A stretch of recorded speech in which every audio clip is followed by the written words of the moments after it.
All right. Well, thank you, Victor's Package. Victor's Package, it wasn't as well-rounded and it wasn't as nice as it usually is, but it was hard-hitting news there, Victor. Hard-hitting news. But they're going to turn it into apartment buildings, and that area is actually it's right next to downtown Burbank, and it's apartments make sense right there. An IKEA earlier did not make sense. So yeah, that's what we're talking about today, guys. IKEA. All the people in that apartment complex will go to IKEA now. It's like the best of both worlds. That does work. How long do you spend on working on your dick innuendo jokes? Like, how long do you spend on what you're going to say about that? That one just came up. I've been practicing the prior weeks before, but this week I haven't practiced at all. So that one was on the fly. Like I said, it wasn't. He's been lacking on his packages. The past 2 weeks he's kind of phoned it in. We talked about it. He knows better. He fucking covered IKEA. He just covered an IKEA opening. They do, and he did a good job on it. Yeah. I like it, but I want something that I just want something a little different. And the week before he did a good package on that, and now we're Victor bashing, but no, I'm liking Victor. The fly tie guy, I think. His tie looked good. LA Blue made that up. Yeah. The fly tie guy. No, but Victor's had an interesting week. Let me show you what Victor did yesterday or 2 days ago. So, one of the things we're supposed to do as a stringer is not become the news. Victor became the news, but it was all for a good reason, and I'll explain. Beckman doesn't want to play for us. Is that OJ? Right? Is that the white Bronco? Al Calling's going, get in, Victor. You go with us. All right, so thank you, KTLA, for this footage, and this was a pursuit that was going on a couple days ago. Time and time again, even along the 101 stretch of the freeway as we were heading into the West Valley. So, again, a tactic employed by this guy. He just wants to make sure it seems... So this guy drove up to an officer and said, I have a gun, and then drove away from the officer. And that's how this pursuit started. So he would start, stop. It was a very boring pursuit. Time is on the hand. Time is on the side of course, of the police department here. So he is inching forward, just kind of walking forward, eastbound on Sherman Way, coming up to Coldwater. People still love pursuits. Kind of see what he does. He accelerates just a little bit over towards the intersection. He's coming up on a red light here, and at least 3 layers of cars in front of him. And he's going to move over to the right. There's still going to be a couple of cars in front of him here. Let's see what he does. He's going to try and negotiate through them, but he's going to have to stop behind someone there and wait this light out. Again, so as soon as this guy zooms out, up to the rear, some of these guys in front of we're about to get Victor's package.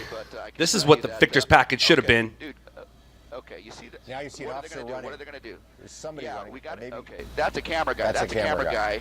Boy, coming right up to him, right up to the driver's door. I gotta say, why? Not just a camera guy.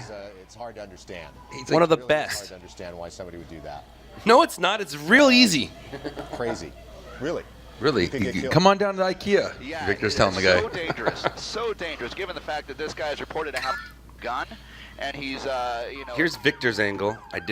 This is right before you guys saw Victor jump into the screen.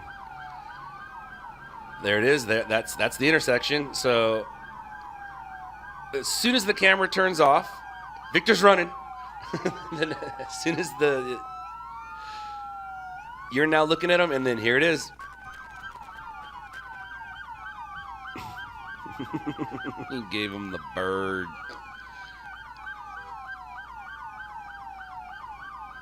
Yeah.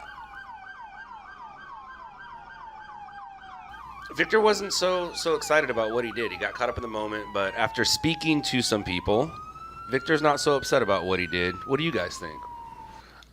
Whatever. He didn't break any fucking laws. He didn't do anything wrong. No, he didn't. And LAPD, LAPD. They said the LAPD wanted to talk to him, and they did. And they asked him, did he have a gun? That's all they asked him. Yeah. And then, as a matter of fact, I have they're just gathering. They need help with fucking evidence and their story. So I have an article right here that the LA Times wrote about the situation. Terry, you want to read it since you're a better reader than I am? Or do you want to just read the good part? Hold on, let me get to the good part here. Where's that good part at? The good part was above there. It's the guy's above? got guts. Is that where it's at? Yeah. There it is. All right, so... This was in the LA Times. Yeah, so go ahead and read that.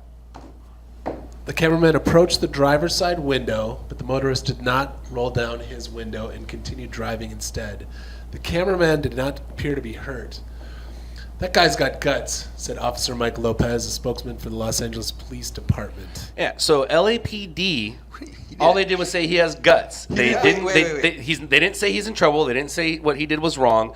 The stations, he felt what he did was wrong. He kind of said that's what stringers are trained to do, and he's trying to be a little more than a stringer, as you can tell. And the news channels are going to comment on it, and they're going to make any kind of controversy they can. That pursuit was really slow. That pursuit was going stop, go, and until Victor jumped in, they didn't really have anything to talk about. Then they had something to talk about, and the first thing they had to talk about was, well, we don't advise doing that, but if that was our cameraman, I guarantee you they would have showed that footage. And as a matter of fact, Fox aired the story.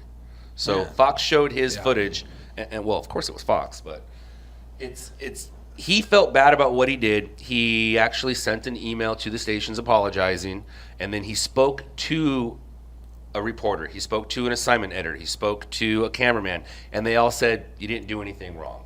One of the people said, as a matter of fact, I would hire you.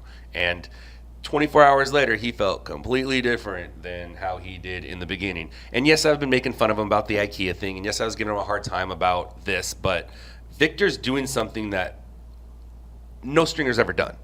He's the first stringer to actually start to become a on-air personality. I mean, Todd and I are internet personality for our hundreds of viewers.